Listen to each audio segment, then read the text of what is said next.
we need to understand a creeping national security threat that is internal.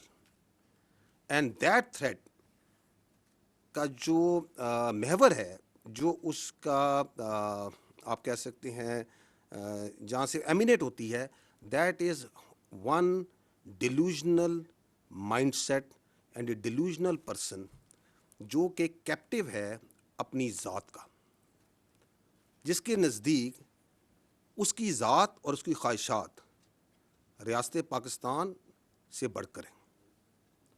اس کی ذات, اس کی خواہشات اور اس کی فرسٹریشن اس حد تک بڑھ چکی ہے کہ وہ سمجھتا ہے کہ میں نہیں تو کچھ بھی نہیں.